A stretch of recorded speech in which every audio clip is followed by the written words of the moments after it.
Hi friends, తమిళ దర్శకుడు శంకర్ రామ్ చరణ్ కాంబినేషన్లో దిల్ రాజు నిర్మించిన గేమ్ చేంజర్ సినిమా ఎలా ఉందో ఇప్పుడు చూద్దాం. ఈ సినిమా కథ ఏంటి అంటే, ఒక ఎలక్షన్ ఆఫీసర్కి కరప్టెడ్ పొలిటీషియన్కి మధ్య వచ్చే గొడవ. శంకర్ చెప్పినట్టు ఈ సినిమా షార్ట్ రీల్స్ తీసినట్లే తీశాడు. కాకపోతే శంకర్ సినిమాలో ఉండాల్సిన భారీతనం కానీ, అద్భుతమైన సెట్లు, లొకేషన్లు కానీ ఈ సినిమాలో ఎక్కడ కనబడవు.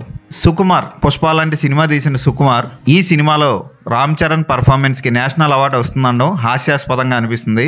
రామ్ చరణ్ పర్ఫార్మెన్స్ చూస్తే పర్ఫార్మెన్స్ చేయడానికి అస్సలు స్కోప్ లేని క్యారెక్టర్ ఇది రామ్ చరణ్కి. చివరికి అప్పన్న పాత్ర చాలా హైలైట్ అవుతుంది అన్నారు. ఆ పాత్ర కేవలం తనకి నత్తి ఉంది అని బాధపడుతూ హత్యకు గురవుతుంది తప్ప ఎక్కడ కథను మలుపు తిప్పినట్లు ఎక్కడా కనపడదు. దేనికి ఉపయోగపడదా పాత్ర. హీరోయిన్ కియారా అద్వానీ 2-3 ఎక్స్పోజింగ్ షాట్లకి హీరోతో చిన్న రొమాన్స్ ఉంది సినిమాలో అని నిరూపించుకోవడానికి మాత్రమే ఉపయోగపడుతుంది. శ్రీకాంత్కి మంచి పాత్ర దక్కింది. రాజీవ్ కనకాల కూడా ఓకే అనిపించే పర్ఫార్మెన్స్ ఇచ్చారు. వీళ్ళిద్దరే ఈ సినిమాలో పెర్ఫార్మెన్స్తో కట్టిపడేస్తారు.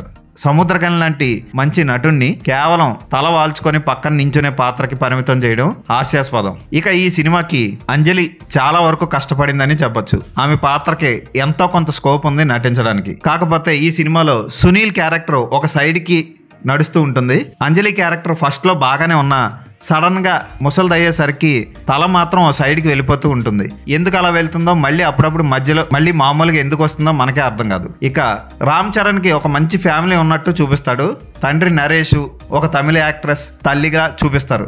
వాళ్ళిద్దరూ ఒక సీన్ తర్వాత కనపడరు. దోప్ అంటాడు. ఇంకా అక్కడి నుంచి మొత్తం సినిమా అంతా బయట జరుగుతుంది. సడన్ గా అంజలి పాత్ర వచ్చేసి ఆమెను తల్లిగా రామ్ చరణ్ కూడా గుర్తించడు. తర్వాత మళ్ళీ ఆమె తన తల్లి అని గుర్తించే సీన్లు అస్సలు సినిమాకి సూట్ అవ్వలేదని చెప్పొచ్చు. ఫ్లాష్ బ్యాక్ ఎపిసోడ్ ఈ సినిమాకి అస్సలు ప్లస్ కాలేదు.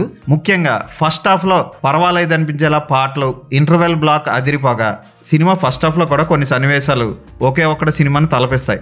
క్లైమాక్స్ లో కూడా ఒకే ఒక్కడే గుర్తొస్తుంది. దానికి తోడు తమన్, భారతీయుడు, ఒకే ఒక్కడో సినిమాల్లో అద్భుతమైన బీజిఎంస్ ని కొంచెం పిచ్చి పిచ్చి అరుపులు ఈ సినిమాకి యాడ్ చేయడం వల్ల ఆ సినిమాలు చూస్తున్న ఫీలింగ్ లోనే ఉంటాం మనం. రామ్ చరణ్ క్యారెక్టర్ పర్టికులర్ గా గిరి గీసుకొని ఒక టైప్ ఆఫ్ ఎక్స్ప్రెషన్తోనే సినిమా అంతా ఉంటుంది. అది పెద్ద మైనస్ ఈ సినిమాకి. రామ్ చరణ్ పెర్ఫార్మెన్స్ చేయడానికి ఒక్క సీన్లో కూడా స్కోప్ లేదు. సెన్సిబుల్ ఎమోషన్స్ని క్యాప్చర్ చేయగల కెపాసిటీ ఉన్న దర్శకుల్లో శంకర్ ఒకడు. అలాంటిది ఒక్క షాట్లో కూడా అటువంటి ఎమోషన్స్ని క్యాచ్ చేయలేకపోయాడు శంకర్. శంకర్ లాంటి దర్శకుడు రామ్ చరణ్ లాంటి హీరోకి స్నేహితుల్లా శ్రీకాంత్ని, సముద్రగన్ని, రాజీవ్ కనకాలని పెట్టడం అస్సలు యాప్ట్గా సూట్ అవ్వదు. ఆయన వయసుకి వాళ్ళ వయసుకి అస్సలు మ్యాచ్ అవ్వదు.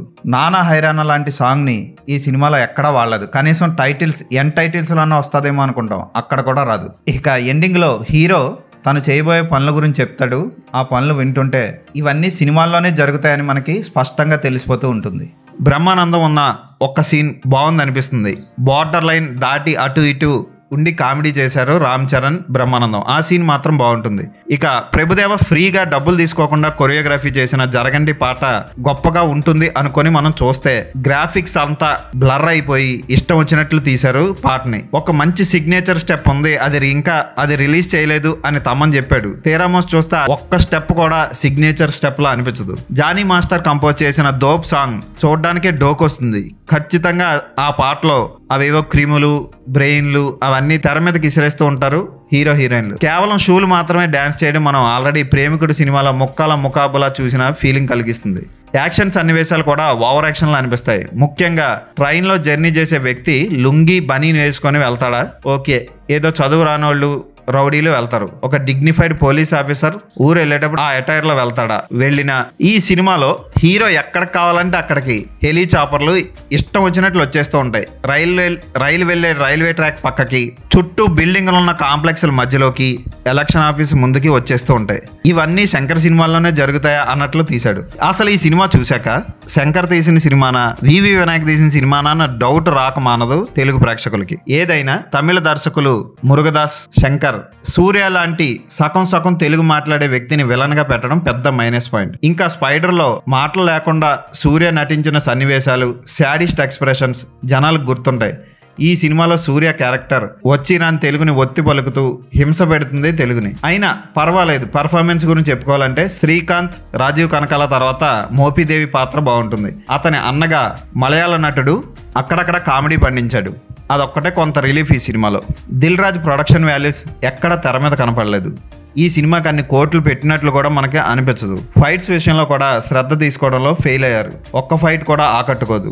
ముఖ్యంగా అప్పన్న ఫైట్ చేసే సన్నివేశంలో తమన్ అందించిన బ్యాక్గ్రౌండ్ స్కోర్ పెద్ద మైనస్ ఈ సినిమాకి. ఫస్ట్ హాఫ్ వరకు యావరేజ్ అనిపించిన సెకండ్ హాఫ్ మాత్రం ప్రెడిక్టబుల్గా ఉంటుంది. హీరో క్యారెక్టర్ అన్ప్రెడిక్టబుల్ అంటూ ఉంటాడు, కానీ ప్రెడిక్టబుల్ పనులు చేయడం వల్ల ఈ సినిమా ప్రేక్షకుల్ని ఆకట్టుకోవడంలో విఫలమైందని చెప్పొచ్చు. ఈ సినిమాకి నేను ఇచ్చే రేటింగ్ 2/5.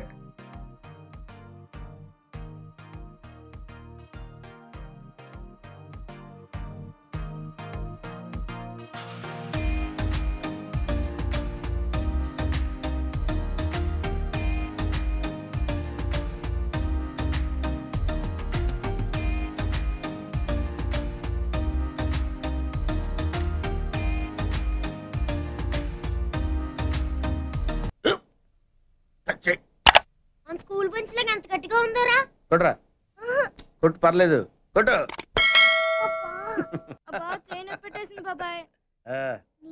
ఏంటి నువ్వు కొడతావా? కమా బిట్ మీ యార్. వద్దు బాబాయ్. వాడిని నేను కొట్టడం లేదమ్మా, వాడినే నన్ను కొట్టమంటున్నాను. నువ్వేం కంగారు పడక్కర్లేదు. అడుగుతావేంటి?